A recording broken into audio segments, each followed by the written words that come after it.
Don't get blinded by the light from fame. We're all ordinary people at the end of the day. We make decisions, some good, some bad, but we all pushing for things we never had. Ordinary people with extraordinary ways. Yeah. Everyday people trying to make a way. It's just us. Hi, I'm Charlene. Welcome to It's Just Us. Glad you're joining me today. And also joining us is someone who is well known and well respected in the arts community here in Atlanta as well as internationally. I'm so honored to have her joining me today. She is an award-winning writer, performer, choreographer, director, the producing artistic director of Gateway Performance Productions and the Mask Center. Joining me is Miss Sandra Hughes. Welcome.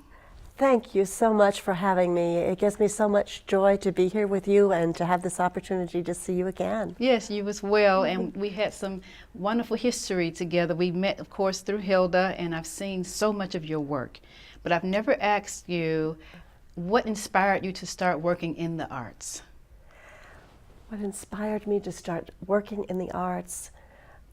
Well, I was very fortunate. I was actually inspired by my grandmother when I was very, very young. She came over here, actually went to Canada from Ireland when she was 19 years old. She was sent out of Ireland by her parents because there were, 100 years ago, there was an uprising in Ireland and they wanted to send her away from the Troubles. But by the time I came along, that was years later, and before I went to school, she had watched me carefully and she said to me, "Everyone in Ireland is an artist, Sandy, so you can never be strange to me." Wow. And Wow. I think that's true to an extent, having worked in Ireland, but I was encouraged by my grandmother and by being able to be in environments like at school where they had school music programs and just programs that were accessible to everyone, you know, and my father was involved in the arts. And why I continued was I saw that the arts could make a difference. And this is the simple way that I look at it. Actually, one of my board members, former board members, gave a little pin to me with this on it years ago, and it simply said, "Art saves lives." Wow. So Wow. art saves lives. Art saves lives. You know, there's always a conversation about arts in the schools. Yes. And pros and cons. We hear all sides of it. What is your thought about that? What the importance of arts education in our schools? When a student engages in the arts, everything in their life improves, including their interface with their educational system. Now, I currently am an artist that works ongoing at different points in the year with the DeKalb High School of the Arts. And those students have to be excellent students. They're studying the arts, but they have to do all their academic work. They have to have exemplary behavior. They are remarkable human beings, and the arts supports that. There's discipline involved, and it enhances whatever brain chemistry goes on. It enhances all the other ways of learning. Yeah. So usually kids and young people in older youth that are in the arts do very well. And it can turn some things around for them. I know there haven't been studies, also relieves stress. Now someone who was in, I don't think they have that program anymore, was very interested in finding a way of measuring how stress can be relieved, you know. And Grady used to have this stress management program. And I went and observed and talked to the person that was the head of it at the time. And one of the things she told me is that children and young people are the most stressed people in our society, and they have the least resources, Outlets. healthy resources to deal with it. So the arts, that's one of the things that definitely, one of the other things that I think of, you know, like I said, art saves lives. Art by its nature is self-integrating.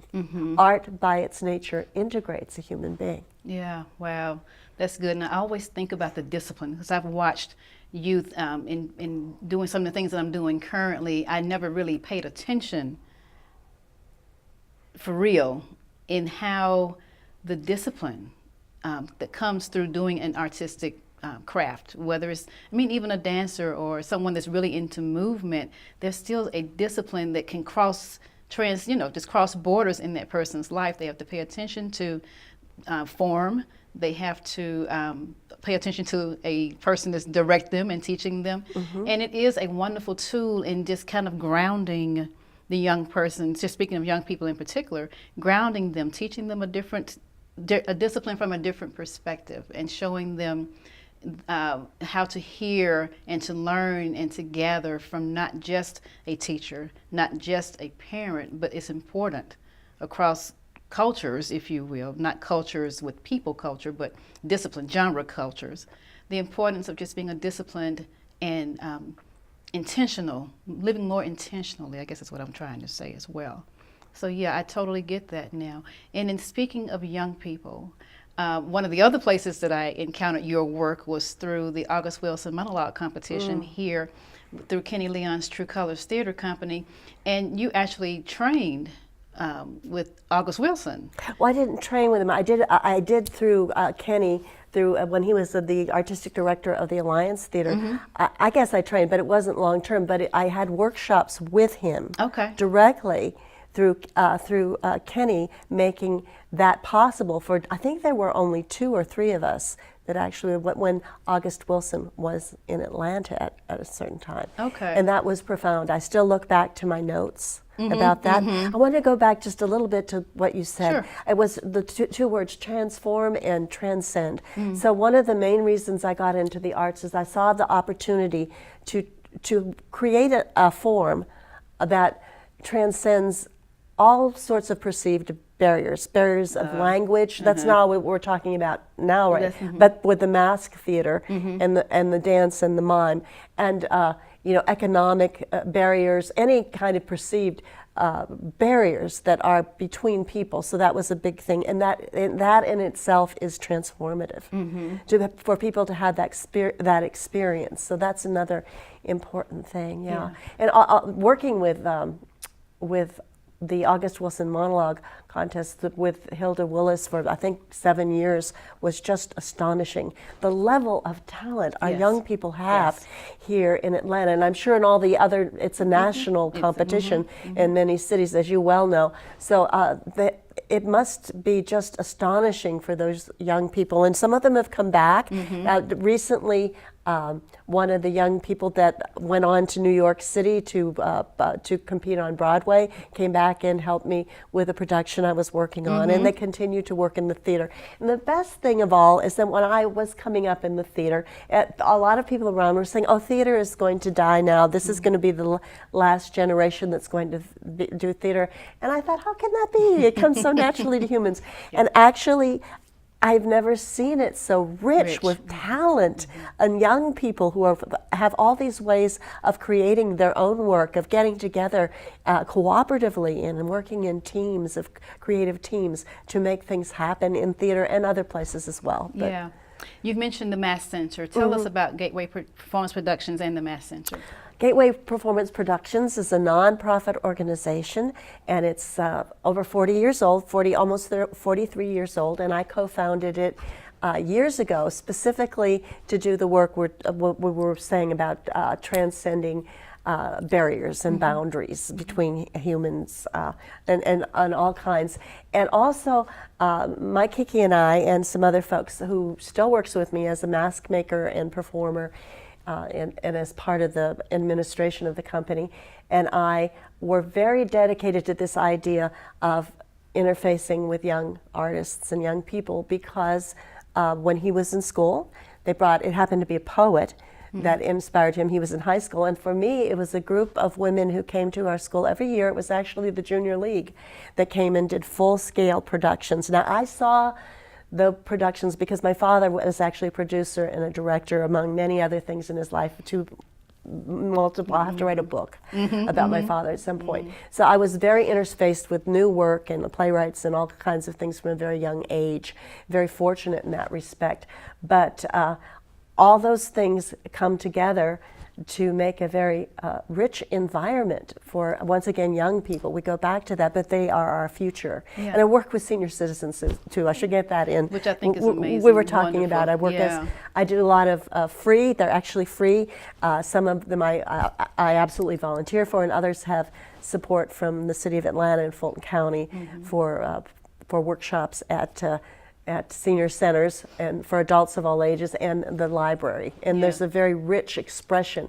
So the things that happen for young people, one thing, the things that happen in brain health in the arts, and especially in writing, are just monumental for people who are interested in writing as they get on in years. You have so much information. I have so little time, and I want to save you some time to do a performance for us too, if you will. Yes, I will. But I do want to mention that you are doing work with the Atlanta Beltline. You have the Production Performance Center. You have writing. You have so many wonderful things that people can get involved with. Please give your contact information. Okay, again, I'm Sandra Hughes. I'm the producing artistic director of Gateway Performance Production and an artist on a number of levels. And Gateway's website is Mask Theater, that appears as one word, MaskTheatre.org. I have a website as well. It's sandrahughes.net. My father, he was also a scientist and an artist. He always believed he would get to go to the moon in his lifetime, and I thought, I'm going to get to go to the moon in my lifetime, and I'm going to do a performance piece here, and this is it. When I get to the moon, this is what I'm going to do. Okay. Thank you so much. Okay.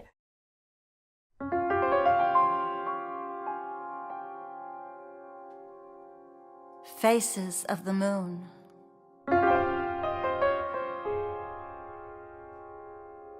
Phases of the moon. New, full, and old. Faces of the moon.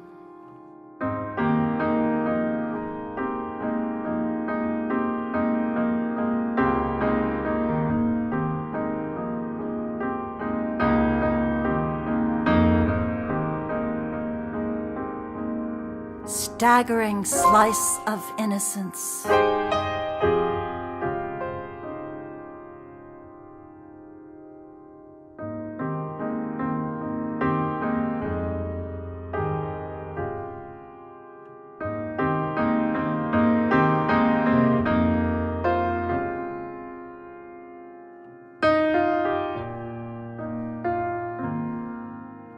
Yellow fullness that challenges the sun.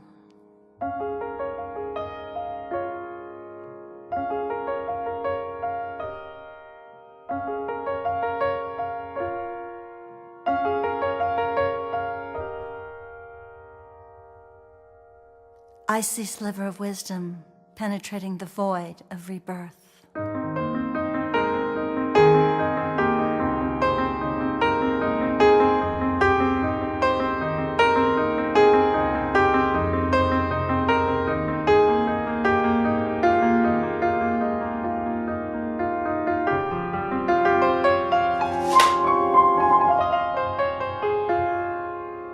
I am yours.